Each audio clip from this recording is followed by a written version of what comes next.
Senator Roberts. Thank you. Last week, Senator Hanson spoke about record immigration and the human catastrophe it's causing everyday Australians. The Australian newspaper described her words as populist. Among the commentariat, that label offers mythical protection, preventing them having to actually discuss the issues we're raising. The commentariat may be interested in the definition of populist as being a politician who strives to appeal to ordinary people who feel that their concerns are disregarded by established elite groups. Damn right! The elites have been ignoring everyday Australians' concerns for 50 years. Populist is exactly who we are in One Nation, a party that cares about everyday Australians and the financial, housing, social and medical crisis now engulfing us. I'm proud One Nation talk with the people and listen to what people have to say. I'm proud One Nation votes in Parliament for the best interests of Australians. And I'm proud our supporters have the courage to stand up for what's right. This country would not be so far down the toilet if other parties in this place were as interested as One Nation in the wants and needs of everyday Australians. Instead, they, like the commentariat, spit the word populist from their mouths as if it were poison, as if it were an affront to their self-perceived superiority and arrogance. Such contempt for the word populist comes from a deep-seated sense of superiority amongst inner-city elites and their champagne socialist ideology. Socialists whose wealth insulates them from their ideologies' inhuman outcomes.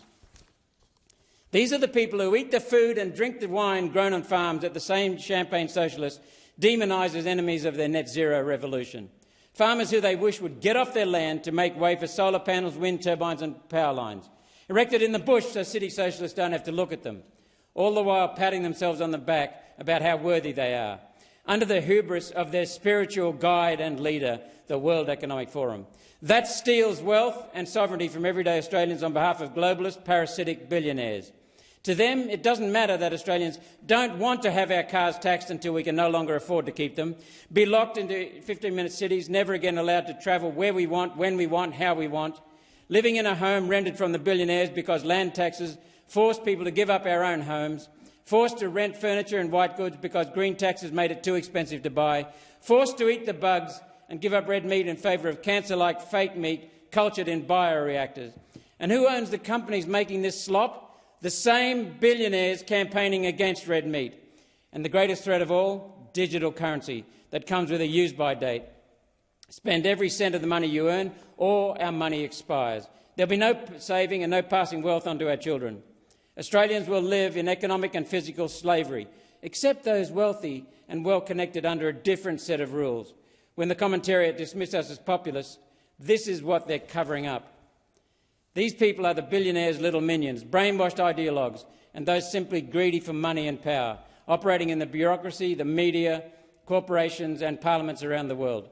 Soviet Russia called these people the nomenclatura, and there's evidence there in Australia, including here in this Senate. My words will be interpreted as some form of class warfare. Yes, they are. It was not One Nation, though, that started a war on working Australians. It will be One Nation that finishes it and that wins it. Right now, fortunately, the public are waking to see the voice behind the curtain. The greed and ruthless self-interest are now obvious amongst the billionaires and the nomenclatura. This will not be an exercise in free will. You will be forced to comply. The elements of the control agenda are being shaped right now. The Digital Identity Bill is on tomorrow's Senate schedule.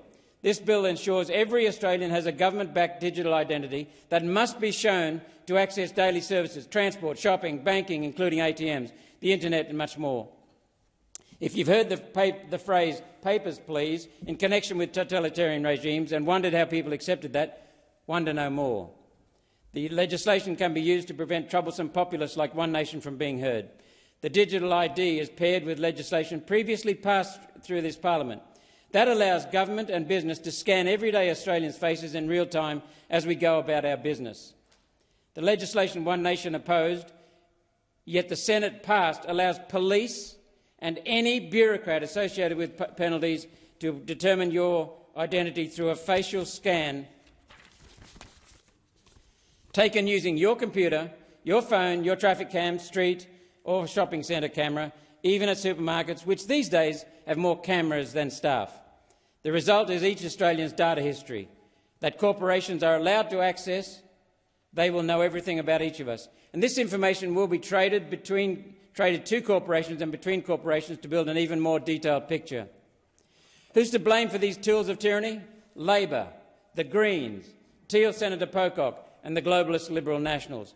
One Nation tried to pass an amendment to prevent this type of facial scanning, yet the establishment parties voted our amendment down and out. They know this legislation's real purpose is to extinguish populism so government can rule with total control. So it was chilling last week to hear Treasurer Jim Chalmers, who graced business leaders with his thoughts on our future economy. His speech included the statement, quote, he believes Australia must become an anti-fragile nation, end of quote. And the Treasurer invoked the philosophy of Nassim Nicholas Taleb, that strength and resilience emerge from confronting stress and disorder. The Treasurer said, quote, it is hard not to see the value in this idea. What may appear as the Treasurer trying to impress the big end of town with his pseudo-intellectual waffle-nomics on the nature of randomness is much, much more. The non-fragile in that conversation means nothing the public can do, nothing the next pandemic can do, will shake the total control held in the hands of government and their big business mates, the corporations. Nothing can and nothing will interfere with the flow of profit from everyday Australians into the pockets of the world's predatory globalist billionaires.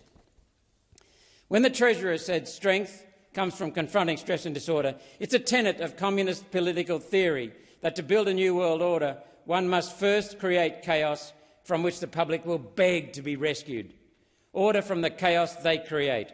Climate fraud and fear, COVID panic and hysteria, and chaos we now see in the housing market, in the food and cost of living crisis, in the hospital medical crisis, in education and across social issues like the capture of language and the erasure of women and gender.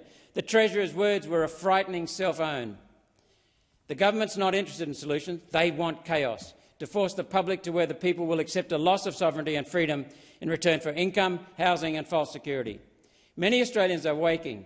Those who aren't are running out of time. And that's all that's needed to complete the suppression of opposition to this new tyranny is the misinformation and disinformation censorship bill that Minister Gallagher introduced. Free speech is the one thing preventing their plan from being complete. And the misinformation and disinformation censorship bill destroys free speech. One Nation, being a proudly populist party, will stick up for everyday Australians and oppose this control agenda. And there's still hope. The internet is changing the ground rules, which is why they seek to control it. There's still time to sever the umbilical cord between the World Economic Forum and our parliament. Senator Hanson was right when she said last week, stop voting for parties that are deliberately making your lives harder. Stop voting for the Liberal-Labor Uniparty. In the next election, you have a choice, One Nation or tyranny.